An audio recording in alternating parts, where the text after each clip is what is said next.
Don't take it, don't. Don't take it, don't. Don't take it, don't. Don't take it, don't. Thank you so much for joining us at the New School at Commonweal. I am Kira Epstein, and today we offer the third in a series of 3 conversations about bringing mystery and love to peace building. The first 2 conversations, one with refugee worker and Sufi guide Deepa Patel, and another with civil rights activist and peace builder Aljosi Aldrich Harding, are already posted on our media sites, so listen or watch anytime you'd like. Today, we are so honored to welcome filmmaker Kalyanee Mom with Serena Bian. We'll introduce Kalyanee in a moment, but I wanted to just give a word of thanks to our host, Serena Bian. It has been my great pleasure to work with you, and if we agree that peace comes from within, I have found that Serena's presence brings us into the landscape of peace building. She's modest, but the work she does in the world has a big impact. She serves as a special advisor with U.S. Surgeon General Dr. Vivek Murthy, bringing a spiritual and systemic understanding to the public health crisis of loneliness and isolation. She's also a chaplain in training, and she's pursuing questions of how we chaplain the end of extractive systems that isolate communities from themselves and one another. She's involved with multi-generational, multi-spiritual communities devoted to courage, peacemaking, and love. In just a minute, I'll turn this right over to Serena, but I want to say a couple of words about the New School for those of you who don't know us. The New School at Commonweal is a learning community of dialogue and conversation. We explore how to build more resilient and better stewardship for body, soul, community, and the earth. We produce our conversations and we make them available for all of our listeners worldwide on YouTube, SoundCloud, Apple Podcasts, and Spotify. We've been doing this since 2007, and we have more than 400 podcasts available. You can find all of them and search for the topics that you're interested in. Your support is critical to keep our programming coming. We keep our recordings and events free so that all can participate, but we need your donations to do that. So thank you if you have donated.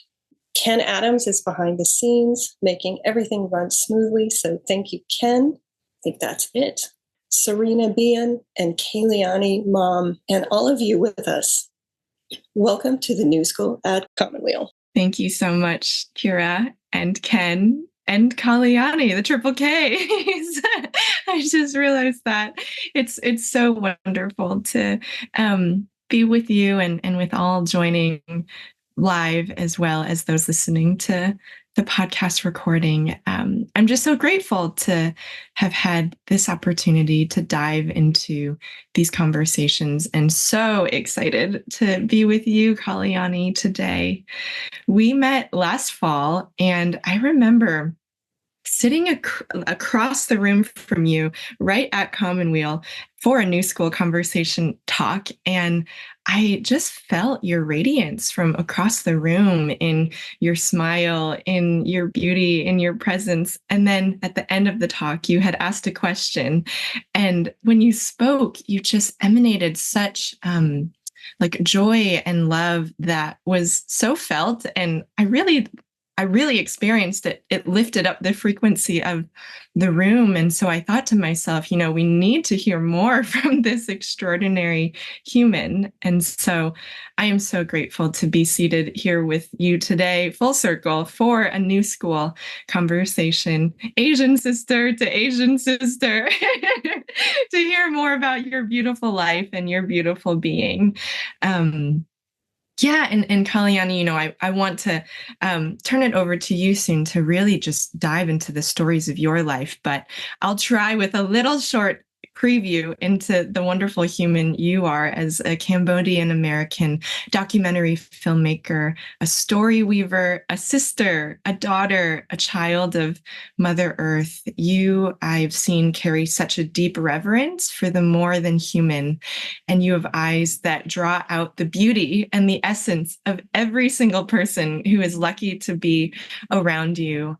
And you have such a heart that radiates deep care and love, not from having lived an unaffected life, but rather from the conscious work of choosing to grow and open your heart in the face of forces of grief, of war, of trauma. And so I feel like we are so lucky to have your heart present on this earth during this particular moment in time, inviting in the powerful forces of healing and love. From your experiences, being born and living through the Khmer Rouge regime, a socialist communist regime from 1975 to 1979, which claimed the lives of more than 2 million people. Your family, of course, was displaced from their home and land, which brought you on this healing journey. These experiences and your homegoing journey have led you to produce numerous films, writings about preservation, kinship, the meaning and importance of home. And you're working on a new documentary feature film, The Fire and the Bird's Nest, and have such beautiful pieces in the Emergence magazine, which I so encourage people to take a look at. Kalyanee, I hope that our time together today can just be of such sweet soul nourishment, and of inviting in the language of our ancestral tongues and of love. So Kalyanee, welcome to the New School. Oh, thank you so much, my dear. Oh, Serena, I can't imagine another person I would want to have this conversation with.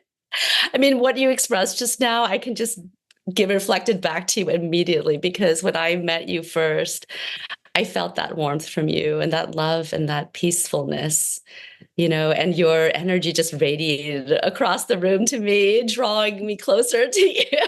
I was like, you were like, yes, this person, I want to meet her.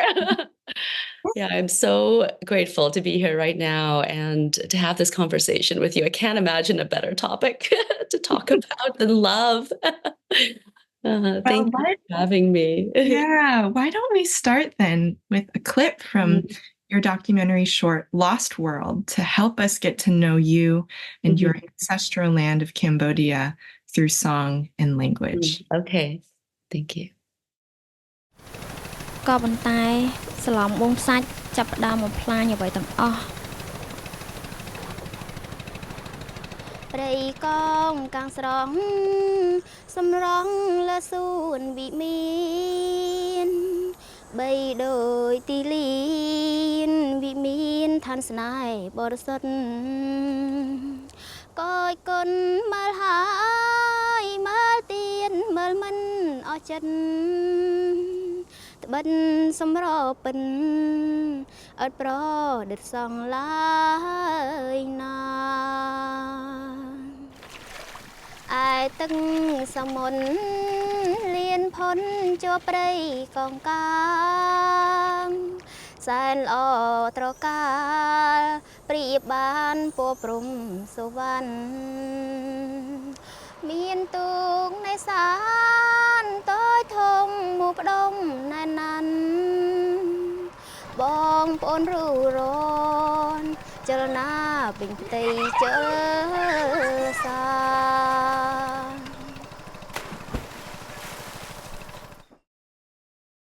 Kalyanee, tell us more about this scene and what it evokes in you. Yes, it's a long story, but I first met Pala, in the mangrove forest, and we were on a boat on our way to see the sand dredging that I had heard about for a long time. The companies were coming in and dredging the mangrove forest for sand, and then taking that sand and exporting it to Singapore and to other countries, far across the globe. And when I first heard the song, Pala was on the boat with us, and I had no intention of making this film about her. I just, I was actually going to film to another couple, but then she just started speaking out and like really expressing herself and expressing her opinions about things. And I just knew this person had something to say. And when we were close to the sand dredging site, all of a sudden, she started to sing this song. And I was in tears because she was singing about her community, about her land, about the forest, about the ocean, about their way of life. This beautiful garden in the middle of the ocean, and this way of life of fishing and having this beautiful relationship with the land and the ocean, and how this life is disappearing, because of what's being done there. So she started to sing this song, and I put down my camera and I went to her and I started hugging her and holding her. I was like, I don't care what I'm filming. I just want to be with her, and to express the love, that I felt in my heart just hearing this song and this story that she was sharing with us. Well, I love that we could really feel just the beauty and the ache that I think was also in her heart that she got to express. Yes. Just to also see what year was this film? I was filming in 2016, 2017, and the film was released in 2018. So I spent a lot of time out there in the mangrove forest. As I was watching that, I was wondering to myself, with this landscape, how does it look, or how did it look when Kalyanee was born, and to what kind of world and landscape were you born into? And so I'd love to zoom in a little bit into your own life and hear from the very beginning of your life journey. Thank you, Serena. That's a very, really beautiful and poignant question, because actually I feel like all my life that's what I was trying to do, was to piece together all the different pieces of that landscape that I and my family and I had escaped from, to try to understand the story, where did we come from? What was this land like? And I think that's what I've been trying to do all my life, with the families that I've lived with, the stories that I've listened to, the land that they've introduced me to and shared with me, from the forest to the lakes, to the ocean, to the coast, to the rivers and streams. All of these places I would not have known if Pala and Reem South Sea and Sarimat and his family and Kyo and her family, didn't offer to share this place with me. And so through them, I've been able to piece together this landscape that has been broken, literally broken when my family and I fled Cambodia. You have very early memories of you were a baby and being held by your mother, walking through such precarious landscapes. Can you tell us more about that? I actually don't have that memory. But I feel like I have the feeling of it, and I didn't learn about this story until later on in my life. My mom didn't share it with me. My dad didn't share it with me. And then in 2022, in the fall of 2022, my sister Kuntir, and I went back to Cambodia to retrace the path our family took during the Khmer Rouge regime. And I think that's when I fully understood the story of what we had been through. And I remember, just growing up, my mom telling me that story of us, like being in the forest, her holding me close to her heart. She had like a grama, like this one here, and she wrapped it around her and then placed me like right here, cradled in her arms. And when she told me the story, it was just like, oh yes, like there are these soldiers, and if they had heard you crying, that would have been the end of us, But I didn't really hear the intimate details until later on, when my sister and I went to Phnom Dang Rai. So what happened was our family and I were, we had escaped Cambodia after the Khmer Rouge fell. We went to the border of Cambodia and Thailand. And then when we got to the border, to the refugee camp, Thai soldiers came and told us, after we were there for a few months, they said we had to leave. And they were going to take us to the third world, to the third country of safety. So we thought we were going to Canada. We thought we were going to the United States or Australia or France, somewhere that was safe. But they ended up taking us to the foot of Phnom Dong Rai, which is a mountain that is littered with landmines, that the Khmer Rouge had planted years ago. And the Thai government, the Thai soldiers knew this. There were hundreds of buses. Thousands of people dropped off at this mountain, and our family was one of them.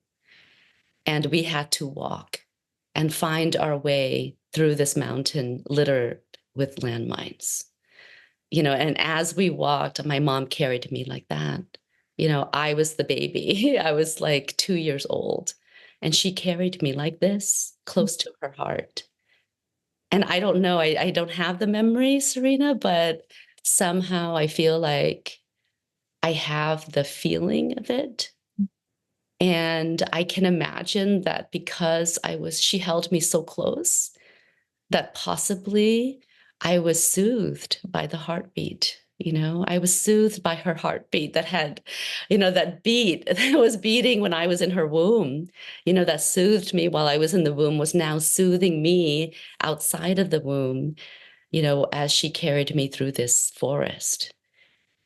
And if I was crying, who knows, that my parents would have been so anxious and stressed out. I mean, imagine us walking through a forest covered with landmines. We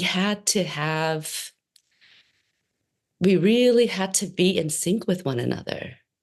We really had to have a special connection where we didn't have to even speak. We just knew what we had to do. It's like, it's so crazy. But that was the magic. The magic was that we knew exactly what we needed to do. And the spirits of the land and the forest were there to help guide us. My sister told me a story of this man who came to us. He was like dressed in white clothing, like a soldier's outfit, no camouflage, but like really clean cut.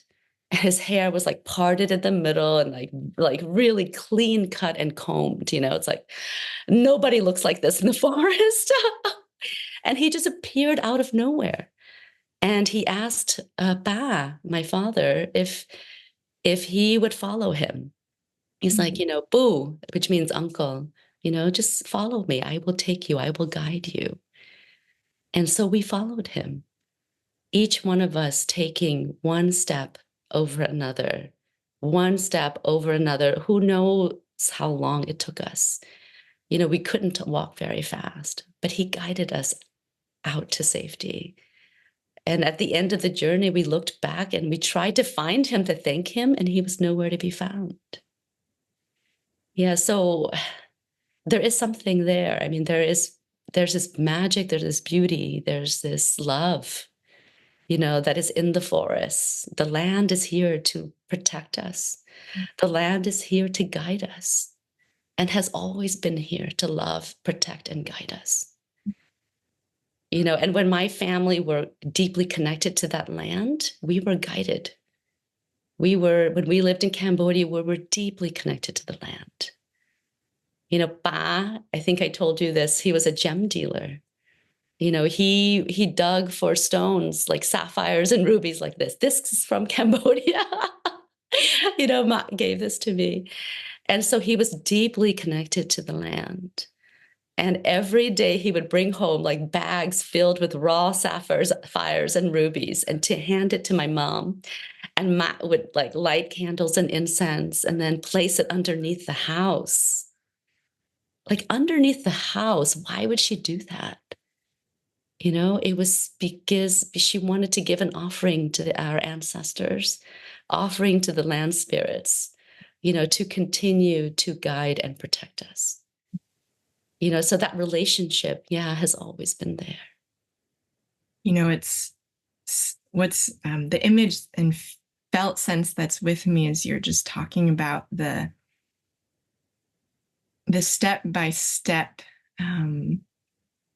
intimate, like precious bonding that your family as a unit, guided by this beautiful man in harmony with the land, amidst such a literal field of disharmony, of violence, of trauma. Yes. And just the dance between being forces in cultivating such a container of harmony amidst such disharmony. And the way I'm hearing you all doing that is just this almost like surrender into land, into every step, into guides, both physical and visible, and invisible yet felt, and just ways that brings you here, brings your family there. That what's so profound. Yeah, I love how you express that. It's harmony amidst such disharmony. Balance and connection amidst such chaos and violence and war. And those two forces have always been in existence with one another. And somehow if we allow ourselves to, like you say, surrender, surrender to the beauty, surrender to the love, surrender to the land, the earth, the mother that has always protected us, then we will be protected. It's just an act of surrendering. And the way that we are living our lives in this moment is not of surrender, but of control. Which is the opposite, to control the land, to control the forces, to control everything and everyone, and including ourselves, and not trusting. In Khmer, there's a word, tukchet. Chet means heart and mind. And I will use this word throughout the whole conversation. It means heart and mind. So the heart and the mind are not connected, they're one. And tuk is to place your heart. So to place your heart in something, to place your heart in the land, in the people, with the people and the families that live with the land. To place your heart with your mother as she's carrying you. She's carrying me, through this forest filled with landmines. To place our heart with the land spirits who's guiding us along. That is the act of surrender, to place our heart. In Mandarin, sing is also heart, mind, heart. And so it's just, the intimacy of that connection between our hearts and our minds. And, you point out just the separation of the times that we live in, or this way of life, or this, the value sets of this dominant culture we live in is one of such separation. Yeah.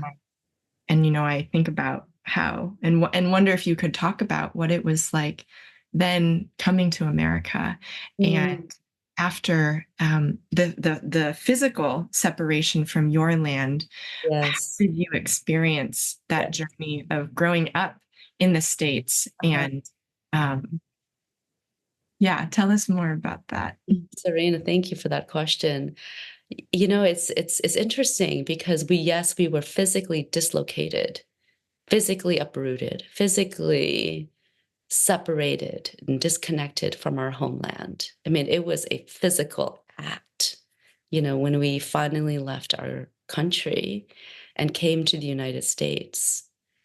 And that physical act, I think, had repercussions definitely on our psychological displacement and dislocation, especially for our parents, and especially for my father, Ba. I think he just, I don't think, I saw some happiness, in him through the years, but most of the time he was like living in depression because he had no way to process what he had been through in Cambodia, to like psychologically process what we had been through as a family, and as a people, on this land that we had left behind. So I think that had a huge, effect on him. And then I think coming to the United States and being offered this new way of thinking, which was completely, almost completely at odds with the way that we were living our lives in Cambodia. Suddenly I was like going to school and doing competitions, like competing to be the best, joining like spelling bees and math contests and like writing everything was a contest, and of course I excelled because our parents really put a lot of pressure on us to do well in school. We had to respect our parents, respect our family, and honor them by doing well in school. And so you had this like these two cultures, one that really, is about family and honor. And then the one is about individualism and independence and like, and being on your own and like competing and like being the best. So you had these two competing cultures, and I really didn't know what to do with it. So what I did was I competed, but not out of joy, but out of guilt, because I wanted to honor my parents. And so I think this culture in the United States was like very different from what our parents experienced, and they didn't know how to make sense of it either. None of us did, but we gave into it because we needed to assimilate. We needed to belong. We needed to be part of this culture in order to succeed, in this world. But at that time, I had no idea how this culture was destroying me. Literally displacing me and dislocating me once again. First, I was dislocated from my homeland, and now I'm dislocated from the sense of connection to the land and to community and to family and, all the things that make sense in the world. Suddenly, I'm like forced to think only of myself, to go away to college and be alone, and to find my way to the top of the mountain, but standing on my own. I'd love to spend some time during your college years because, as you mentioned, you, I think, was it the fourth grade that you began being placed into the honor system within school and excelled, as you mentioned, and you ended up studying at Yale. And that was in and of itself such a formative experience to you. But it was formative also in your family's life too. And here you are in your late teens, early 20s, asking these big questions. What happened, and who are you being invited into during those years? Yeah, I felt like I was, invited into this. I didn't really belong there. I never felt like I did, but I was being invited to be part of this elite class, which I never, ever belonged to, because I don't think anyone actually truly belongs to an elite class. It's an illusion, it's not real. There's no such thing as eliteness in the forest or the ocean, the land and the water is about community and about relationship. It's not about who's better than another, And so I was invited to this, but it never felt real to me. And it never felt like it was something I wanted to be part of. And so during the college years was actually when I really started to question who I am, where I belong, and how I can find out who that is. And that's when I made my first journey to Cambodia.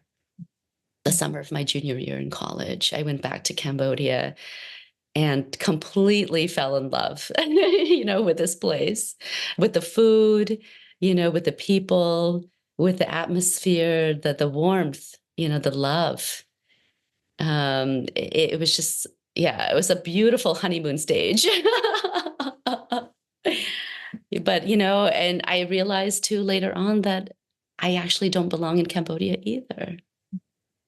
It's what I've realized is that belonging and identity really doesn't have anything to do with, doesn't have anything to do, it does, but culture and ethnicity and nationality is only part of it.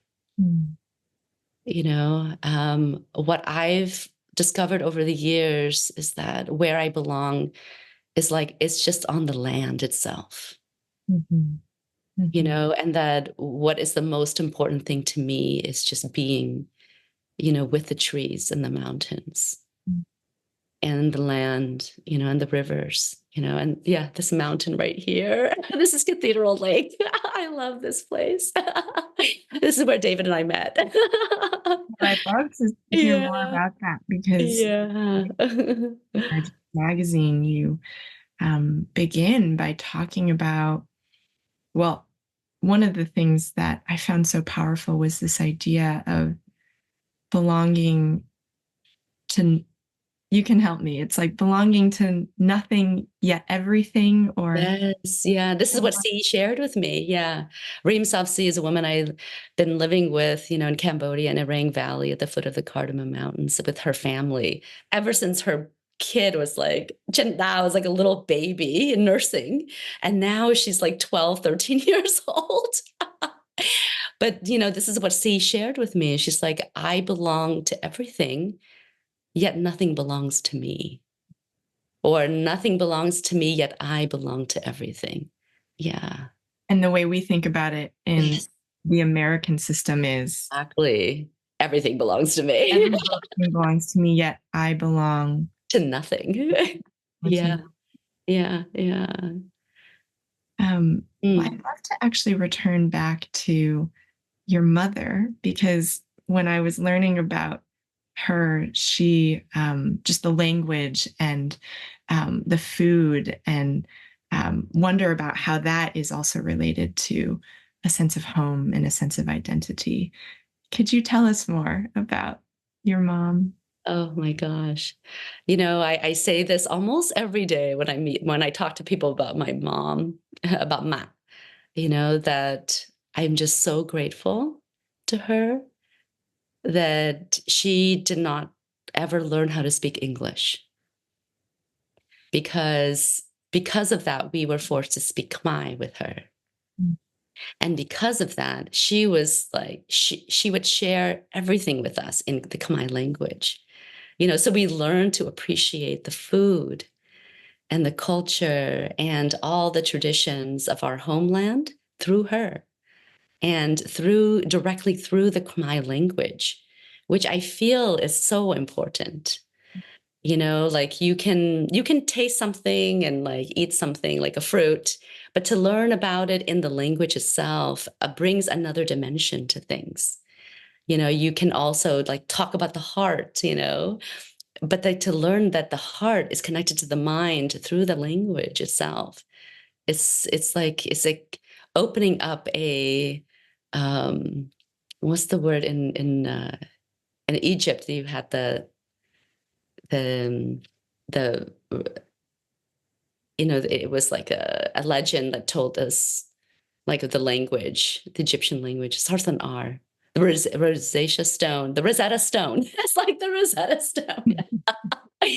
So the Khmer language for me over the years became like a Rosetta Stone, where slowly I was like picking it apart and trying to understand, ooh, what does this word mean? What is this word trying to tell me? And so she taught us about our homeland through these words, through the Khmer language. And then while she was doing that, she was cooking it up in the kitchen and making all these delicious foods, and teaching us about these foods, what goes into them, all the vegetables and the ingredients and the spices and everything. And so we learned about those things too. But the most important thing we learned, though, was not even the words or what they were, but the taste. That's what I realized. It was the taste that carried us through our lives. Just that taste, it's like, and the smell, the scent of the food cooking and the aroma, that will stay with you for the rest of your life. Once you know how to taste something, you eventually will know how to make it. Even though she never allowed us in the kitchen, she did not want us to touch the stuff.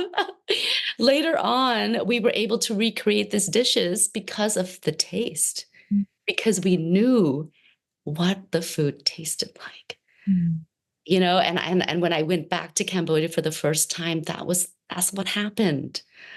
All the things I tasted were familiar to me, even though I never once stepped foot on that country, in my later years. Like, we left when I was 2 years old, had no memory of what anything tasted like, but I knew I was familiar with the land already because of the food that Ma shared with us. So I feel like taste is so powerful. Taste and sense, touch and feel, just using our senses, those things are so powerful, has been such a powerful tool for me to make sense, of who I am and where I belong and what is important to me. I'm curious about, in your coming back into your senses, when in your life you really realize, like, wow, this is what I'm being invited into, or that there's such healing and wholeness and aliveness in stepping back into that. And I guess I ask from a place of being on my own sort of healing and coming back into my own body and senses, having my own sort of story of my parents and their having been affected by China's Cultural Revolution and the broader historical forces at play, which then they immigrated to Detroit and had a series of quite traumatic experiences as early immigrants in the city. And they're fleeing farther and farther into the suburbs for safety, for wanting their kids to have an elite education for more safety and for more security. And then I can literally feel, though, like what is lost, and was reflecting recently on how much joy I am grieving that we did not get to feel in childhood because of how much stress and how much fear and how much necessity in working and in getting by they offered. And so in this moment in life and in this generation, I feel this call towards like the return, also like not necessarily back to China, which never was my home, but into like the heart of what it feels to be alive in this moment, in this body. And so your journey is so precious to me to see a sister in that. And so I'd just love to hear more about what that looked and felt like for you coming back into your senses. Serena, oh, so beautiful. Thank you for sharing about your family, and just illuminating, just how similar our experiences are, fleeing violence and war, and upheaval, in our native countries, not, growing up, not really familiar with those places at all.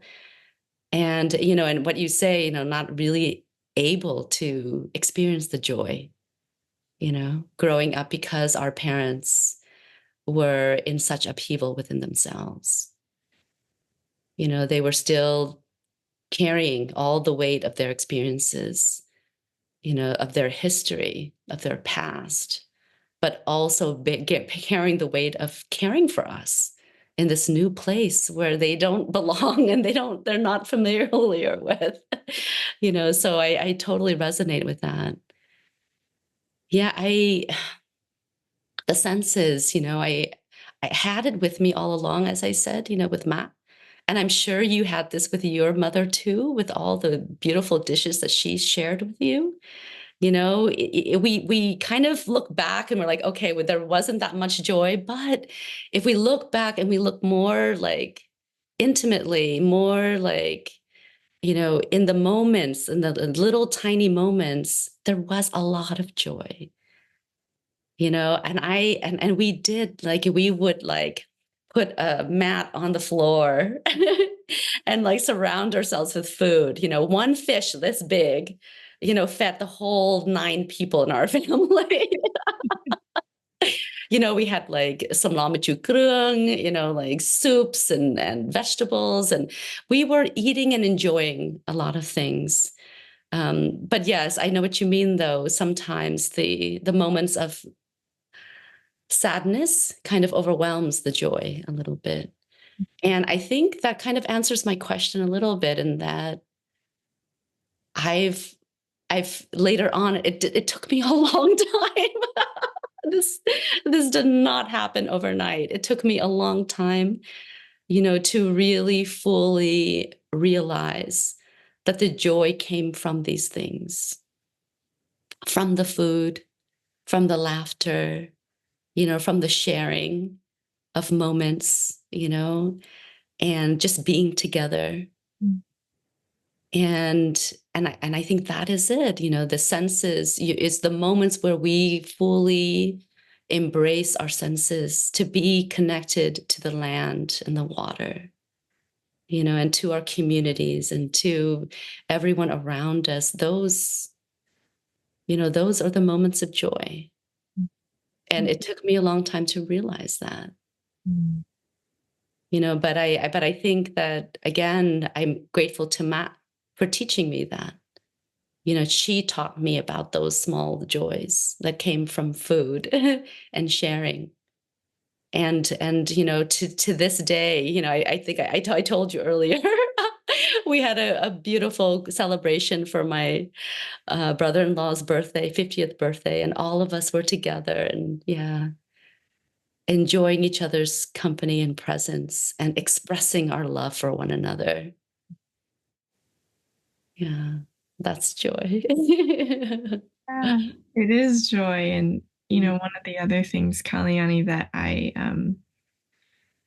feel so connected to you in is your just devotion to like finding those, both wanting to find a more intact and whole like story of you, and also in the recognition of just the fragmentation and the reality of that, and yet like still finding those moments of pure joy, and just like I just am imagining just like getting as close as possible to that experience and that sensation, and at times like letting the story go and just really like stepping into the experience of that. Yes. As I'm so on that journey, even I think I went back to Detroit, which is where my parents immigrated,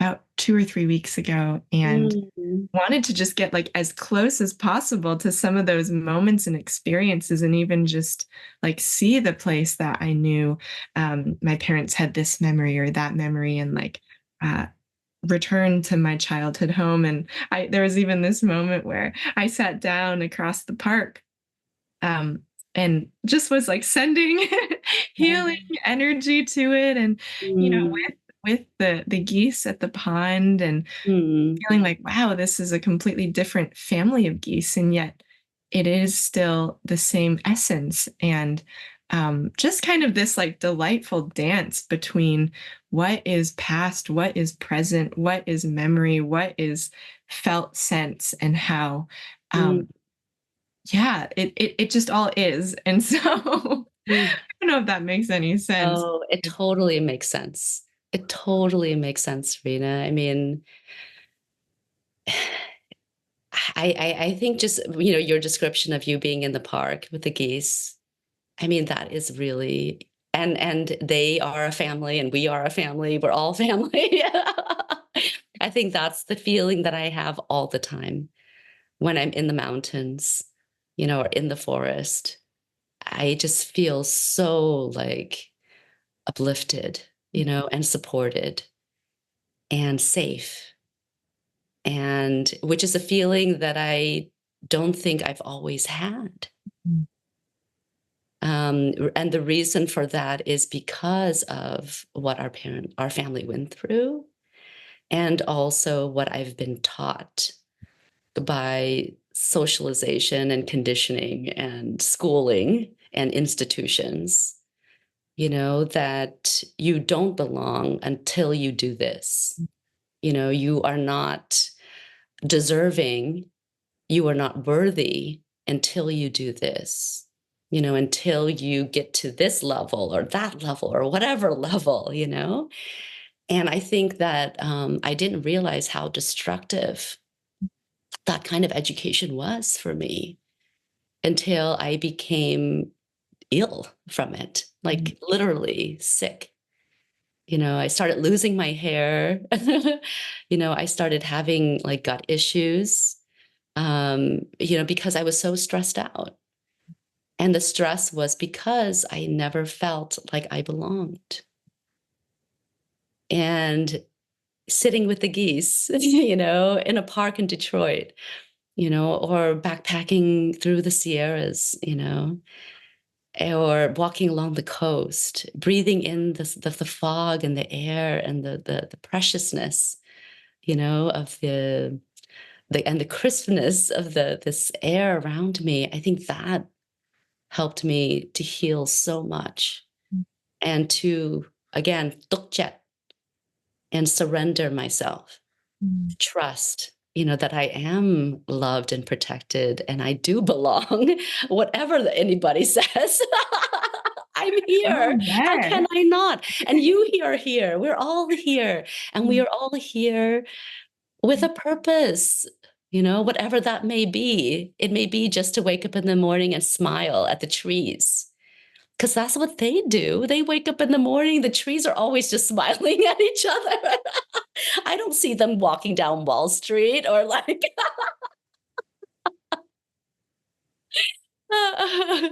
they're just eternally in love.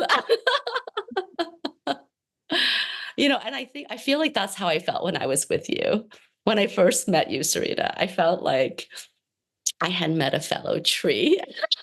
Like we were in a forest together. This reminds me, I just searched it really quick of a Mary Oliver poem, I Go Down to the Shore. Yes, yes. I'll read it quickly. I go down to the shore in the morning, and depending on the hour, the waves are rolling in or moving out, and I say, oh, I am miserable. What shall I do?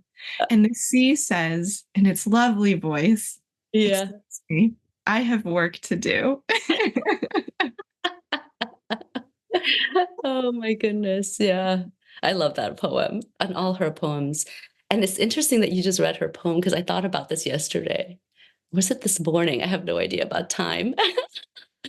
But she gets up in the morning at 5 a.m. and she works until 5 to 8, writes her poems and stuff. And then she goes out the door with a notebook and a pencil. And then she goes into the forest for the rest of the day, until it's time to come home again. That's beautiful. Beautiful way to be. I remember the last time we were together in person, you were sharing a story about, or we were talking about voice and like where does voice come from? And because I was telling you how, sometimes when I'm in big groups or in institutions or in spaces where I recognize my own how I look, how I present, and how easy it is to kind of fall into that projection of who I am supposed to be. And that at times feels very different from, I think, the being and the soul that is just within. And Yes. for me, it's been a constant journey of learning to just drop into a deeper place of listening and speak from that place of soul, speak from that place of being. And you had shared a story, which I don't know if you recall, about once you were invited back to Yale. Yes. Oh, I was just thinking about that. Maybe you could share that again. Oh my God, that's so interesting, because I was just thinking about that. Wow, when you talk about voice and like, yeah, feeling like a fraud, right? Like feeling like you don't belong here. Yeah, I was invited by the School of Divinity. No, the School of Forestry. And I was supposed to show Fight for a Rain Valley, and we showed Fight for a Rain Valley. And then afterwards I spoke, and I just remember being so nervous, because coming back to the Yale campus just reminded me all over again. It was just like, my experience there, which was wonderful and beautiful, but at the same time also full of stress and not knowing who I am and not belonging. And, having to live up to this institutional way of being. And so I started to give a speech, and it was not me at all. And I could feel it. The moment I opened my mouth, I could feel I was not being myself. I was being inauthentic. I was a fraud. I was like everything that I would not want to be. I was trying to sound, scientific. And I just blurted out all these data and all this stuff. And then everybody was just like, okay, what did she just say? And I just, oh my gosh, I was so angry with myself. And then I took a step back and I breathed. And then we were all gathered together having dinner. And I decided to be honest. And I looked at all the grad students who were seated around me, and I was like, I just want to tell you guys, I was not being myself up there. I'm sure you could feel it. Like everything I said was just like not me at all. And actually, this is what I wanted to express, and so that moment I was able to like finally share the stories that I wanted to share, that had nothing to do with institutions, nothing to do with, being someone I am not, nothing to do with what I'm taught on how to be, but everything to do with who we are, as human beings, our experiences, and our connection, to the land and the water and the spirits. And I felt so good after that, just to be honest. Yeah, it's a struggle though. It's not easy, and every day I struggle with this. And actually, I put myself out there every single day. I go to the climbing gym and I meet people, or I make plans to climb with people, or I say something, that I don't think maybe, people would like, or, but I just put myself out there by being myself and not caring about what the consequences are. Whether people like me or they don't, whether they accept me or not, doesn't matter. I'm just going to be who I am every single day of my life. Full stop. No time to waste. Exactly. And see where that goes. Yeah. Well, I think one thing we both share is also love of elders. Yeah. And you had mentioned in a previous piece about how observing and just being with the elder women in Orang Valley who were just so unapologetically themselves. Who were these beautiful women that you encountered? Yeah. Oh, I'm glad you remembered that. No, they are incredible. I mean, the women would like lift up their shirts and like show off their breasts to each other and laughing. They're like smoking, and like speaking like raunchy, about their husbands, and I mean, totally comfortable in their own skin. And I don't think, as an Americanized woman, I've ever been able to be fully comfortable in my own skin, because of the culture that were brought up in, to be a certain way, to act a certain way, I'm not saying it doesn't exist in Cambodia, but I think at a certain age, when you get a certain age in Cambodia, you can do whatever you want. But yeah, I think I learn a lot from elders, the elder women, the elder trees, the elder forests. We can learn so much from our history, so much from the wisdom, of our ancestors, which is held in our elders and also, in the forests and the mountains and the land itself. The plants have wisdom. So I've been really enjoying learning from the wisdom of those things. And you know what? I feel like children have wisdom too. And the reason why I say that is because they are so much more closely aligned to who they are. They're more closely aligned to like that spirit, that true and wild spirit that have been, as we get older, become suppressed. And in Khmer culture, we even believe that young kids, like age 2 or 3, can remember their past, can remember their past lives and can tell these stories. And they do, until like all of a sudden they get distracted by life around them and they forget. So what is the practice? I wonder for myself, like, how do we get back? How do we return to that core being that is who we are, that have been suppressed, that have been unwild, that have been told, that core, is not the truth. The truth is something else. How do we return to that again? How have you returned to it, Serena? Oh, Kalyanee, it's such a present question, because I feel like the last couple of years, I mean, throughout my whole life, I grew up in a family where I realized like, oh, I was a peacekeeper and mediator from a very young age. For my parents, I remember I would find them in an argument and I'd say, I was probably 4, Mom, when Dad yells at you and you yell back, like, he's going to keep going. And Dad, if you yell back at Mom after she says that, she's going to keep going. And you just feeling like the how energy builds on top of energy, and just such an orientation towards wanting to support with external harmony, sometimes to the detriment of really, really knowing like who and what is inside of me. And I think the last couple of months have been so humbling in the return of some older memories from childhood that have been jarring and shocking, as well as, in my own intimate relationships and in life, that bringing up so much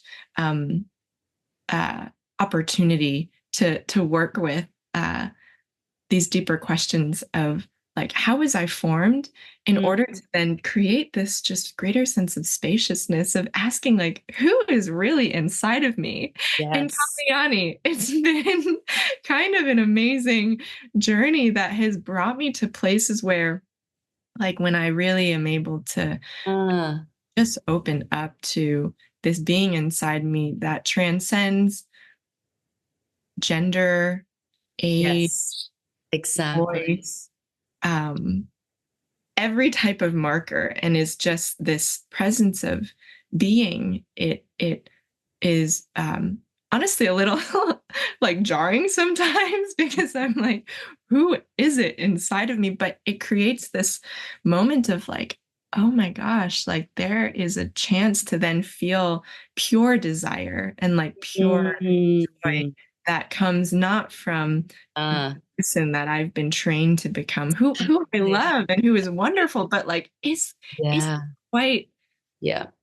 quite the being that has been wanting to emerge and be expressed. So that's really been, I think, Wow, the journey. wow. And as I wrap up my time at the Office of the Surgeon General, where I've worked with Dr. Murthy for since I graduated from college, so 6-7 years, and then just realizing so many decisions and so many opportunities that kind of feel like what I could be doing or should be doing, but when I really Mm, step back, I'm like, that's just the story of who I think I should be. And if I really were to just open to what is most calling to me, some surprising mm. things have emerged, Kalyanee. Like, I want to dance and I Yes. want to sing and I want to learn the drums and I want to like travel across the country and connect with Yes, elders and like yes. apprenticeship work that I'm like, where is this coming from? Like it's certainly not coming from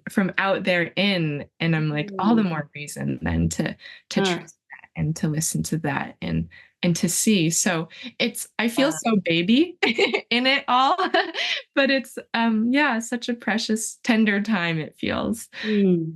Yeah. Oh my God, that sounds so beautiful. It's really incredible, to be able to, connect with that inner self without all the trappings, without, like you say, the markers, that have usually marked us. And also without, like I was saying before, all the guilt and the shame and the responsibility. The reason why I did anything was because of either it was because to please my parents, to please my elders, to please my community, but really not to come from a place of joy and like, oh, I really love and enjoy this. So just to hear you talk about like, oh, and now I just want to play the drums. I just want to sing. I just want to dance. And those are all human things, those are all the things that we as humans long to do because that's life. It's part of life. It's not, climbing up a ladder, that's not life. Yeah, climbing a mountain can be part of life. The literal one, not the metaphorical one.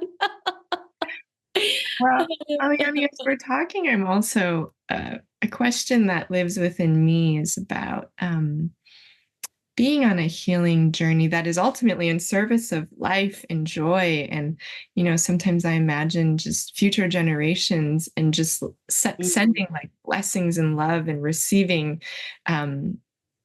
their joy as well. I can sometimes take on like the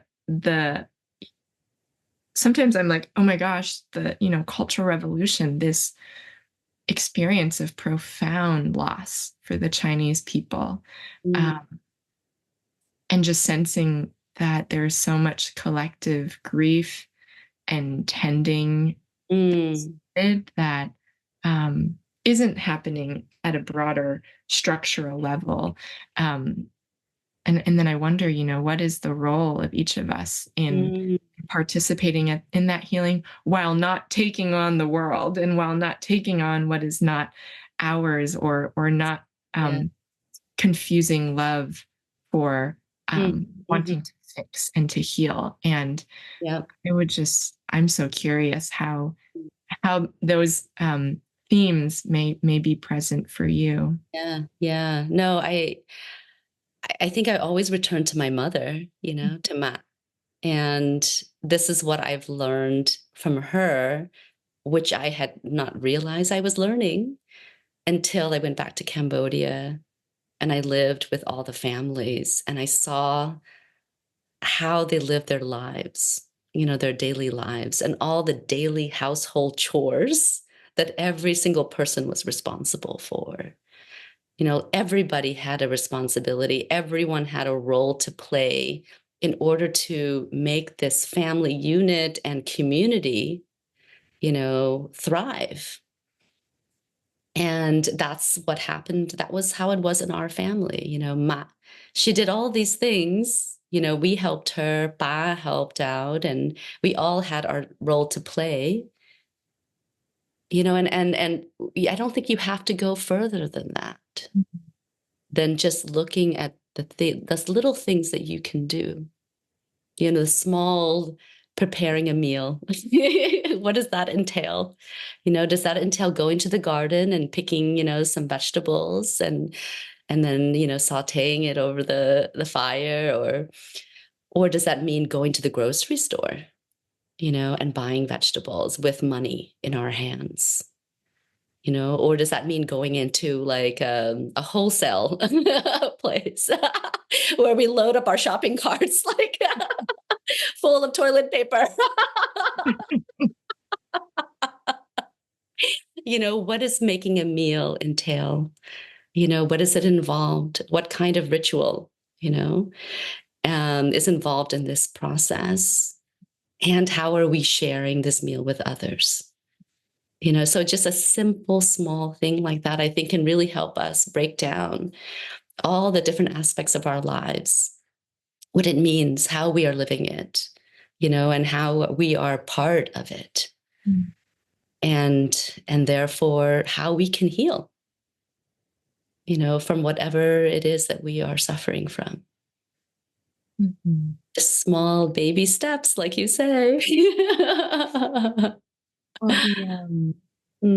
So what's with me as you're speaking is just what you shared around how like the illness of the separation that you felt was physical. It became physical. Yes. And I feel like I know many people yes. who are experiencing similar in their own ways, I just am so struck by the ways that everything we're talking about is so connected, and it lives in a physical form as well. And, I even think about it sometimes it's like soul loss and what happens to our bodies and minds when that level of like separation is present. And then like, how do we heal that? And I think you just spoke so beautifully to that. But if there's anything else that's present about that experience and that journey of healing for you, I know that Commonweal is such a site and place of deep inquiry around healing and what that means at its most deep level. And I think so much of it is this like cultural land, ancestral memory. Exactly. Ancestral memory. Yeah. I feel that the wisdom is all around us. It's in our food. It's with our elders. It's with our family. It's with our community. It's with the children. And it's deep inside us. It's in the forest, it's in the mountains and in the rivers, on the coast, in the trees and the plants and the herbs, in the garden. Wisdom is everywhere. And it's really just a matter of us opening our heart to embrace, and receive the wisdom. In Khmer, there's a word, chet the and chet means heart and mind. The liye means open and vast. So when you look at this photograph of the mountains, this open and vast is the liye, it gives you the sense of like vastness, of being like, just in an open space. And this word is used to describe somebody who is generous, who's kind and hospitable. Is oh, this person has a very vast and open heart and generous heart. And then the opposite of that is chet ching iet. Ching iet is like all cramped up. You're like stuck in a closet. It's like nowhere to go. You're constricted. Your heart is basically constricted. Like you can't move. You can't even move your arms or your legs or anything because you're just so tight. And basically, I think the heart becomes tight too. And then you become anxious and stressed out. So Cheching-iet is to describe a person who is inhospitable, not generous, and not kind. And to also describe a feeling of like, oh, I don't want to go outside. I don't want to be with other people. And also describe a person who is greedy, who wants to take everything for themselves, And fortunately, unfortunately, all of us have been in those places. I know I have. I've been Cheching-iet many times when I felt stressed out. I felt too much is going on. I don't have time. I don't have space, to give to others because I'm too stressed and too anxious. I don't want to meet my friends. I don't want to meet my family. I don't want to meet anybody. I just want to be alone. But when we are happy and we're joyful and our heart is open, then suddenly the world opens up for us. So I feel like those words really hold the key, to how to be in this world. Do you want to be Ching-iet or do you want to be open and generous and kind? And I feel like nature shows us that too. The key is in nature as well. In the garden, if you plant everything too closely to Ching-iet, nothing grows. But if you plant everything, just a little bit more spaced out and give everyone space and room to grow and to be wild and free and crawling everywhere, then the whole community prospers. And in our community, when you enslave people or you force people to work 60, 70 hours a day or to like have 2 or 3 jobs, just to provide for their family. And then they have no time to be with their families, except maybe on the weekends. Then you're going to have a country and a world, a nation, a world full of Cheching-iet people. And that's going to have repercussions for us and is already having that. And that is such a profound answer to the question of the podcast conversation series of, what does love have to do with peacemaking? And what does mystery have to do with peacemaking? And what does the opening and softening of one's heart have to do with it?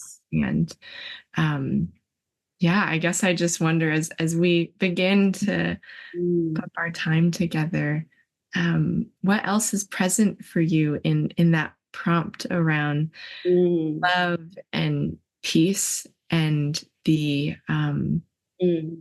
continual like process and daily experience of showing up and being a force for that in a world and in structures, power structures that do not provide that create that sense of tightening and enclosure. Yes, exactly, enclosure and constriction.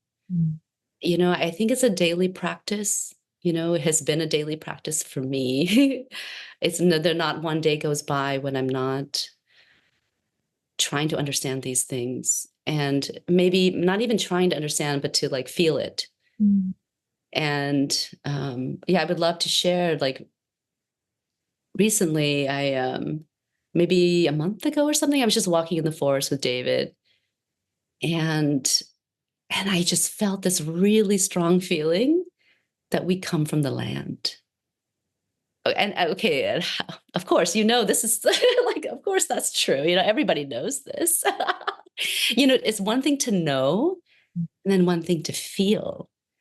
And at that moment, I like felt it so strongly. Like, it was like I was about to burst, I was like, David, we come from the land. He's like, yeah, okay. I'm like, we do.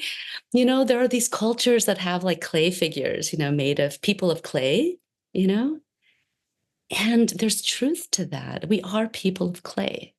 We are people of the earth. We are made of earth. Just as we are made, like they say, stardust, we are made of clay. We are made of minerals and oxygen and all these different, and iron. And, we totally come from the earth. And we were born from it, literally. And then when we die, we go back to the earth again. And our body returns to the earth again. And then somehow, some way, we may come back as a plant or a flower or Something else. Maybe something will eat us, and then we will become like part of the wolves or the mountain lion, or who knows? Maybe the vulture will carry us away. Or if we, our dust is scattered into the ocean, maybe we'll be part of the ocean. But I really do feel like we are part of this land, and to live our lives in a way that is separate from it is completely not true or real or how we are meant to live. We are totally meant to live in connection and in harmony, in unity, with everything around us, every living being, every living creature, and non-living creatures too. Everything is part of us. And even if I know many of us know that, but I feel like it's a daily practice to feel it every single day. It has to be a daily practice to feel it every single day, so that every action that we take, every move that we make, every word that we speak will reflect that, reflect that unity and that connection. And when that happens, maybe we won't have any more dredging of the sand. We won't have any more destruction of the earth or industrial agriculture that is like destroying the earth.